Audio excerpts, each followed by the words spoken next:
Doctor Parellada, gracias por recibirnos. ¿Cómo le va? Hola Cristina, ¿cómo estás? Bueno, hoy quiero que nos hable acerca de una cirugía que, si bien es atemporal, se hace normalmente en invierno y es la liposucción. Bien, sí, la lipoaspiración, liposucción o lipoescultura son todos sinónimos. Es un procedimiento que se realiza principalmente, como bien decís vos, en épocas de invierno para que uno pueda disfrutar de los resultados en el verano. ¿Qué debe saber una mujer acerca de esta cirugía? Bien, lo primero que tiene que tener en cuenta la mujer o el varón, porque también es un procedimiento que hacemos mucho en varones hoy en día, es que es un procedimiento que lo que va a hacer es quitar los excesos de depósito de grasa localizada. Esto significa que lo primero que tenemos que tener en cuenta nosotros como médicos es que el paciente que venga a hacerse una liposucción tiene que estar en un peso adecuado. No estoy diciendo que tiene que estar flaco, pero tiene que estar en un peso adecuado. Es decir, si el paciente tiene una obesidad importante, lo primero que tiene que hacer es bajar de peso por medidas naturales, es decir, ejercicio, dieta, etcétera, hasta llegar a un peso adecuado para su estatura y para su edad y su contextura física. Lo primero que te diría es eso. Después lo siguiente que tenemos que ver es la calidad de la piel. ¿Por qué?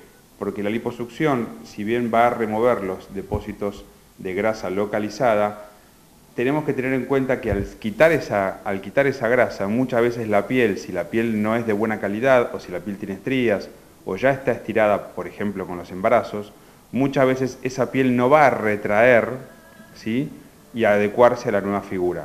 Entonces va a quedar un poquito de piel colgando. Eso lo tenemos que hablar con los pacientes porque muchas veces la liposucción no es el procedimiento único que tenemos que realizar, sino que también tenemos que complementarlo con algún otro procedimiento de resección de piel.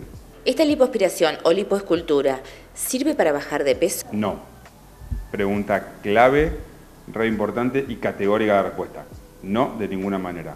El peso se baja con dieta, con ejercicio y medidas como llamamos higiénico-dietéticas.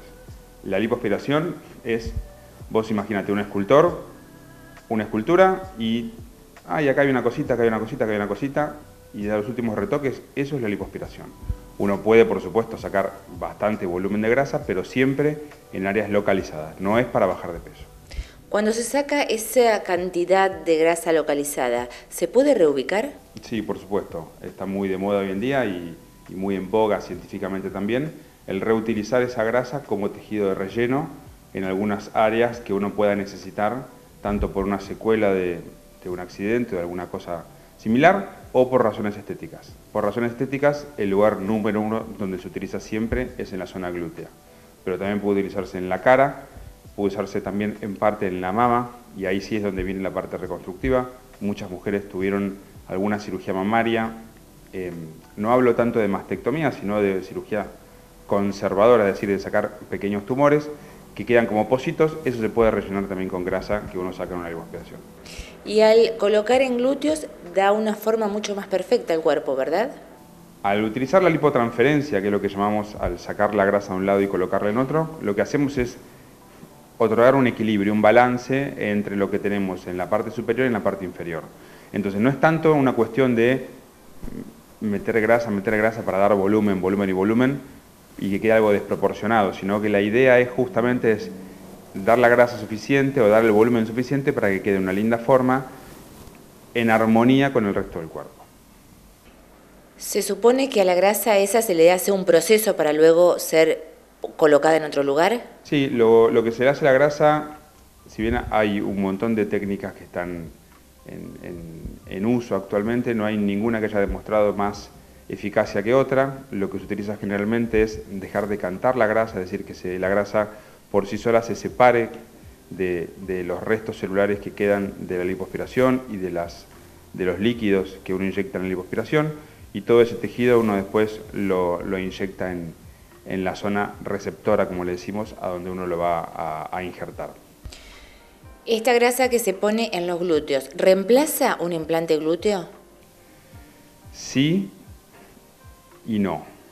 Sí, porque si uno tiene la grasa suficiente uno puede reemplazar un implante glúteo, pero muchas veces las pacientes que vienen a hacerse una lipoaspiración y quieren una lipotransferencia glútea no tienen la cantidad suficiente de grasa para lograr el volumen que están buscando en el glúteo. Entonces en esos casos tenemos que complementarlo con un implante glúteo.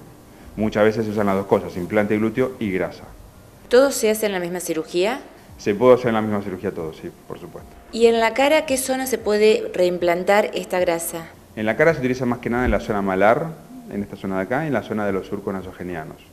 Después también en la depresión temporal.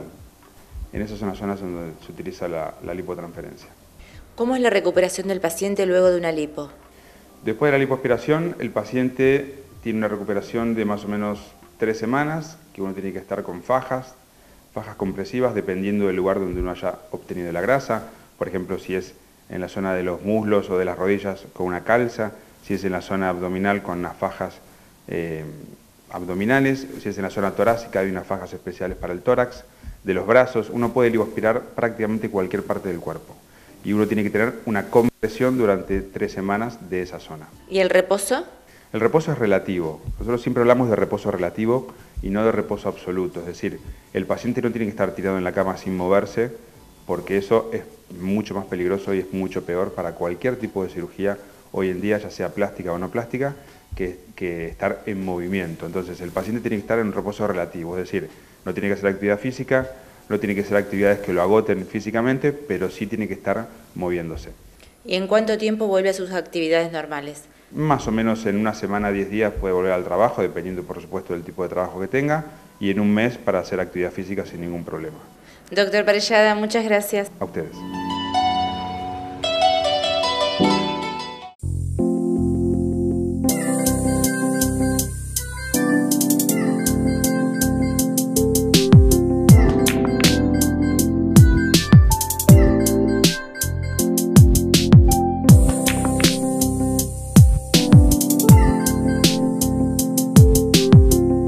Doctor Ernesto Parellada, especialista en cirugía plástica y reparadora. Avenida Colón 3445, Mar del Plata.